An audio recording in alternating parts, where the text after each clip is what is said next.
భోగాపురం విమానాశ్రయం విషయంలో జరుగుతున్న ప్రచారంపై టీటీడీ మాజీ చైర్మన్ భూమన కరుణాకర్ రెడ్డి విమర్శలు చేశారు.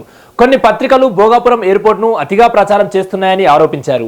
విమానాశ్రయం నిర్మాణం వల్ల సామాన్య ప్రజలకు కలిగే ప్రయోజనాలను కూడా చూడాలని అన్నారు. భోగాపురం ఎయిర్పోర్టు ప్రకృతి అందాలు వైకుంఠంతో పోల్చుతూ కథనాలు రాస్తున్నారని భూమన విమర్శించారు. పొగడ్తలకు ఒక హద్దు ఉంటుందని, విమానాశ్రయాల వల్ల ఎంతమందికి ఉపయోగం ఉంటుందో ఆలోచించాల్సిన అవసరం ఉందన్నారు.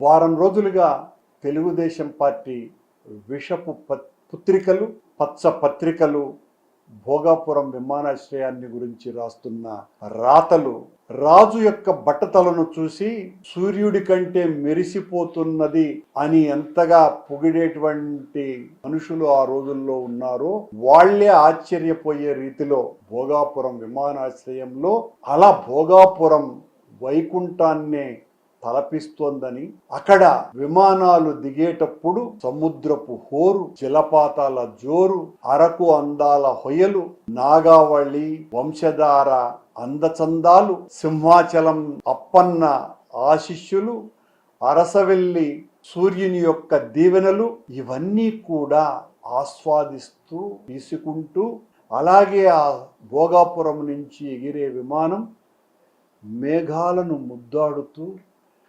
ఆకాశాన్ని చూపిస్తూ కింద ఈ ప్రకృతి అందాలన్నింటినీ కూడా మైమరపించే స్థాయిలో ఇక విజయనగరం, శ్రీకాకుళం, విశాఖ వాసులకు కనువిందు చేస్తూ స్వర్ణాంధ్రప్రదేశ్ను సాధించటానికి భోగాపురం విమానాశ్రయం ఒక మైలు రాయిగా, ఆహా ఏమి పొగడ్తలండి, ఉత్తర ద్వారాలు తెరిచారట.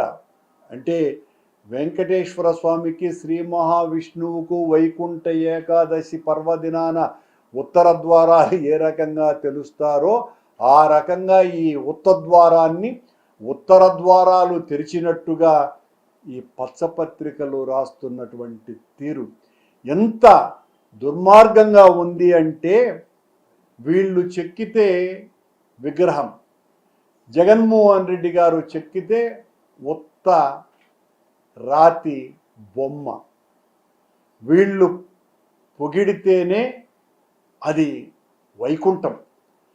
విమానాశ్రయాలు ప్రపంచవ్యాప్తంగా కొన్ని వేలున్నాయి. మా తిరుపతిలో కూడా విమానాశ్రయం